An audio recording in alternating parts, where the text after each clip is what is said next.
12 ಲಕ್ಷ ಸಾಲ ತೀರಿಸಲಿಕ್ಕೆ ಕದೀಮನೊಬ್ಬ ಬ್ಯಾಂಕಿಗೆ ಕನ್ನ ಹಾಕ್ತಾನೆ. ಇನ್ನು ಮನೆ ಕಟ್ಟಲಿಕ್ಕೆ ಶೋಕಿ ಮಾಡಲಿಕ್ಕೆ 12 ಲಕ್ಷ ಈ ಹಸನ್ ಎಂಬ ವ್ಯಕ್ತಿ ಸಾಲ ಮಾಡಿದ್ದ. ಕೂಲಿ ಕೆಲಸ ಮಾಡ್ತಾ ಇದ್ದ ಹಸನ್ಗೆ ಸಾಲ ತೀರಿಸಲಿಕ್ಕೆ ಈಗ ಹೆಣಗಾಟ ಶುರುವಾಗುತ್ತೆ. ಹೀಗಾಗಿ ಕಳ್ಳತನವನ್ನೇ ಕಾಯಕ ಮಾಡಿಕೊಂಡಿದ್ದ. ಕಳ್ಳತನವೇ ಬೆಟರ್ ಅಂತ ಹಣದ ಖಜಾನೆಗೆ ಕನ್ನ ಹಾಕಿದ್ದ. ಬೆಳಗಿನ ಜಾವ 3 ಗಂಟೆ ಸುಮಾರಿಗೆ ಕೆನರಾ ಬ್ಯಾಂಕಿಗೆ ಕಳ್ಳ ಹೆಜ್ಜೆಯನ್ನು ಇಡ್ತಾನೆ ಹಸನ್. ಈ ಸಂದರ್ಭದಲ್ಲಿ ಸೈರನ್ ಸೌಂಡ್ ಮಾಡುತ್ತೆ. ಎದ್ನೋ ಬಿದ್ನೋ ಅಂತ ಓಡ್ತಾನೆ. ಬಳಿಕ ಆರೋಪಿ ಹಸನ್ ಕಣ್ಣಿಗೆ ಬಿದ್ದಿದೆ HDFC bank ATM. Canara bank ಇಲ್ದಿದ್ರೆ ಏನಂತೆ, HDFC ಇದೆಯಲ್ಲ ಅಲ್ಲಿ ಹೋಗ್ತಾನೆ. HDFC ಬ್ಯಾಂಕ್ ATM, ಅದರಲ್ಲೂ ಕೂಡ ಸೈರನ್ ಆನ್ ಆಗುತ್ತೆ. ಅಲ್ಲಿಂದನೂ ಕಾಲ್ ಕೀಳ್ತಾನೆ ಆರೋಪಿ ಹಸನ್. CCTV ದೃಶ್ಯ ಆಧರಿಸಿ ಈಗ ಶೇಷಾದ್ರಿಪುರ ಪೊಲೀಸರು ಬಂಧಿಸಿದ್ದಾರೆ. ನೋಡಿ, ಯಾರ್ದೋ ದುಡ್ಡಲ್ಲಿ ಎಲ್ಲಮ್ಮನ ಜಾತ್ರೆ ಮಾಡ್ಲಿಕ್ಕೆ ಹೋಗುವಂಥವ್ರು ಈ ಇಲ್ಲಿ ಹಸನ್ ಈಗ ಇದಾನಲ್ಲ, ಇಂಥವ್ರು ಸಾವಿರಾರು ಜನ ಇದ್ದಾರೆ, ಲಕ್ಷಾಂತರ ಜನ ಇದ್ದಾರೆ. ಬ್ಯಾಂಕಿಗೆ ಕನ್ನ ಹಾಕೋದು, ಇಲ್ಲಾಂದರೆ ಮನೆಗಳಿಗೆ ನುಗ್ಗಿ ಕದಿಯುವಂಥದ್ದು. ಆಮೇಲೆ ಈ ಕಳ್ಳರು ಎಂತೆಂಥ ಖತರ್ನಾಕ್ ಐಡಿಯಾಗಳನ್ನು ಮಾಡ್ತಾರೆ ಅಂದರೆ, ನೋಡಿ ಮೊನ್ನೆ ಇದೇ ಶೇಷಾದ್ರಿಪುರಂನಲ್ಲಿ ಈಗ ಕಿಟಕಿನೆಲ್ಲ ಕಟ್ ಮಾಡಿ ಒಳಗಡೆ ಹೋಗ್ತಾನೆ. ಅಲ್ಲಿ ಏನು ಕೂಡ ಸಿಗಲ್ಲ. CCTV ವೈರ್ನೆಲ್ಲ ಕಟ್ ಮಾಡ್ತಾನೆ. ಆದರೆ ಸೈರನ್ ಆನ್ ಆಗುತ್ತೆ. ಆದಂಥ ಸಂದರ್ಭದಲ್ಲಿ ಇವನು ಎಸ್ಕೇಪ್ ಆಗಿದ್ದಾನೆ. ಕೆನರಾ ಮತ್ತು HDFC ಎರಡೂ ಬ್ಯಾಂಕಿಗೆ ಹೋಗಿ ಫೇಲ್ಯೂರ್ ಆಗಿದ್ದಾನೆ. ಕೆನರಾ ಬ್ಯಾಂಕಿಗೆ ಸಂಬಂಧಿಸಿದಂತೆ ಹಾಗೂ ಅಲ್ಸೂರ್ ಗೇಟ್ ಹಣ ವ್ಯಾಪ್ತಿಯಲ್ಲಿ HDFC ಬ್ಯಾಂಕಿನ ATM ಸಂಬಂಧಿಸಿದಂತೆ ಎರಡು ಕಳವು ಪ್ರಯತ್ನ ಪಟ್ಟಿರುವಂಥ ಪ್ರಕರಣಗಳು ದಾಖಲಾಗಿರುತ್ತದೆ.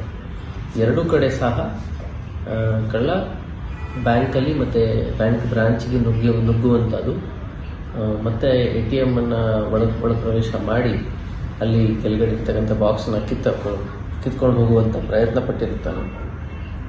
ಎರಡೂ ಕಂಪ್ಲೇಂಟಲ್ಲಿ ಈ ಬಗ್ಗೆ ಸಾಕಷ್ಟು ಡೀಟೇಲ್ಸನ್ನು ನಮ್ಮ ಕ್ರೈಮ್ ರಿಪೋರ್ಟರ್ ವೆಂಕಟೇಶ್ ಕೊಡ್ತಾ ಹೋಗ್ತಾರೆ. ವೆಂಕಟೇಶ್, ಹಸನ್ ಎಂಬ ಆರೋಪಿ ಕೆನರಾ ಮತ್ತು HDFC ಎರಡೂ ಬ್ಯಾಂಕಿಗೆ ಕನ್ನ ಹಾಕ್ಲಿಕ್ಕೆ ಹೋಗಿ ಫೇಲ್ಯೂರ್ ಆಗಿದ್ದಾನೆ. ಈತನ ಹಿನ್ನೆಲೆ ಏನು? ಈತನ ಮೇಲೆ ಬೇರೆ ಏನಾದರೂ ಕೇಸ್ಗಳು ದಾಖಲಾಗಿದೆಯಾ? ಏನು ಕತೆ ಅಂತ ವೆಂಕಟೇಶ್?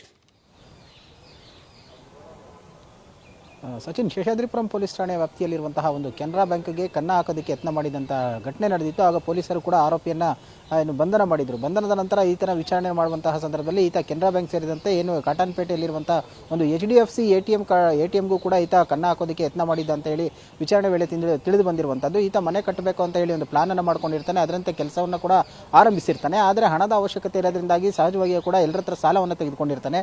ಆದರೆ ಆ ಸಾಲವನ್ನು ತೀರ್ಸೋಕೆ ಆಗದೆ ಈತ ಆ ಕುಡಿತಕ್ಕೆ ದಾಸನಾಗಿರ್ತಾನೆ. ಮನೆಗೆ ಬಂದು ನಿತ್ಯ ಗಲಾಟೆ ಮಾಡುವಂಥ ಕೆಲಸವನ್ನು ಕೂಡ ಮಾಡ್ತಿರ್ತಾನೆ. ಆಗ ಈತನಿಗೆ ಒಂದು ಪ್ಲಾನ್ ಬರುತ್ತೆ, ಅಂದರೆ ಕಳ್ತನ ಮಾಡಬೇಕು ಅಂತ ಹೇಳಿ. ಆಗ ಬ್ಯಾಂಕ್ಗೆ ಕನ್ನ ಹಾಕಿದ್ರೆ ಈಸಿಯಾಗಿ ಜಾಸ್ತಿ ಹಣ ಸಿಗುತ್ತೆ ಅಂತ ಹೇಳಿ ಈತ ಒಂದು ಪ್ಲಾನ್ ಅನ್ನು ಮಾಡಿಕೊಂಡು ಶೇಷಾದ್ರಿಪುರಂನಲ್ಲಿರುವಂತಹ ಕೆನರಾ ಬ್ಯಾಂಕ್ಗೆ ಬಂದು ಆ ವಿಂಡೋ ಪಕ್ಕದಲ್ಲಿರುವಂತಹ ಒಂದು ಕಂಬಿ ಏನಿರುತ್ತೆ ಅದನ್ನು ಕಟ್ ಮಾಡಿ ಒಳಗಡೆ ಹೋಗ್ತಾನೆ. ಆದರೆ ಸೈರನ್ ಸೌಂಡ್ ಬಂದ ನಂತರ ಆತ ಭಯಗೊಂಡು ವಾಪಸ್ ಬರ್ತಾನೆ. ಅಂದರೆ ಅದೇ ಒಂದು ಬ್ಯಾಂಕ್ಗೆ 2 ದಿನ ಈತ ಅಟೆಂಪ್ಟ್ ಮಾಡಿರ್ತಾನೆ. ಶನಿವಾರ ಬಂದು ಅರ್ಧ ಕೆಲಸ ಮಾಡಿರ್ತಾನೆ. ಅದಾದ ಬಳಿಕ ಭಾನುವಾರ ಕೂಡ ಬಂದು ಈ ಒಂದು ಕೃತ್ಯವನ್ನು ಕಂಪ್ಲೀಟ್ ಮಾಡಿ ಹೋಗಿರ್ತಾನೆ. ಅದೇ ಸೈರನ್ ಬಂದ ಆ ಕಾರಣಕ್ಕೆ ಆತ ಅಲ್ಲಿಂದ ಕಾಲ್ ಕಿತ್ತಿರ್ತಾನೆ. ಆತ ಹೋಗ್ತಾ ಇರಬೇಕಾದ್ರೆ ಸುಮಾರು ಕಾಟನ್ಪೇಟೆ ಕಡೆ ಬರ್ತಾನೆ. ಆಗ ಅಲ್ಲಿ ಒಂದು HDFC ಬ್ಯಾಂಕ್ ಕೂಡ ATM ಕಾಣುತ್ತೆ. ಅಲ್ಲಿ ಹಣವನ್ನು ಕದಿಯೋದಕ್ಕೆ ಒಂದು ಪ್ಲಾನ್ ಮಾಡ್ತಾನೆ. ಒಳಗಡೆ ಹೋಗಿ ಆ ಕ್ಯಾಶನ್ನು ಡೆಪಾಸಿಟ್ ಮಾಡಿರುವಂತಹ ಕೆಳಗಡೆ ಒಂದು ಮಿಷಿನ್ ಏನಿರುತ್ತೆ ಆ ಒಂದು ವೈರನ್ನು ಆತ ಸ್ಪರ್ಶಿಸಿದಂಥ ಸಂದರ್ಭದಲ್ಲಿ ಸೌಂಡ್ ಬರುತ್ತೆ. ಆಗ ಭಯಗೊಂಡು ಅಲ್ಲಿಂದ ಕೂಡ ಎಸ್ಕೇಪ್ ಆಗ್ತಾನೆ. ಆದರೆ ಈತ ಯಾವುದೇ ರೀತಿಯಾದಂಥ ಮಾಸ್ಕ್ ಆಗಲಿ ಅಥವಾ ಏನನ್ನು ಕೂಡ ಧರಿಸಿರೋದಿಲ್ಲ. ಹಾಗಾಗಿ CC ಕ್ಯಾಮ್ರಾದಲ್ಲೂ ಕೂಡ ಈತನ ಚಹರೆ ರೆಕಾರ್ಡ್ ಆಗಿರುತ್ತೆ. ಆ ಆಧಾರದ ಮೇಲೆ ಪೊಲೀಸರು ಈ ಆರೋಪಿಯನ್ನು ಬಂಧಿಸಿರುವಂಥದ್ದು. ಬಂಧಿತ ಆರೋಪಿ ಹಸನ್ ಏನಿದ್ದಾನೆ, ಈ ಹಿಂದೆ ಕೂಡ ಯಾವುದೇ ರೀತಿಯಾದಂಥ ಒಂದು ಕಳ್ಳತನ ಆಗಲಿ ಅಥವಾ ಸಮಾಜಘಾತ ಕೃತ್ಯಗಳಲ್ಲಿ ಭಾಗಿಯಾಗಿರಲಿಲ್ಲ. ಸದ್ಯ ಪೊಲೀಸರು ಕೂಡ ಆತನನ್ನು ಬಂಧಿಸಿ ಈಗ ವಿಚಾರಣೆಯನ್ನು ಮುಂದುವರಿಸಿರುವಂತಹದ್ದು. ಸಚಿನ್, ಧನ್ಯವಾದ ವೆಂಕಟೇಶ್ ತಮ್ಮೆಲ್ಲ ಡೀಟೇಲ್ಸ್ಗಾಗಿ.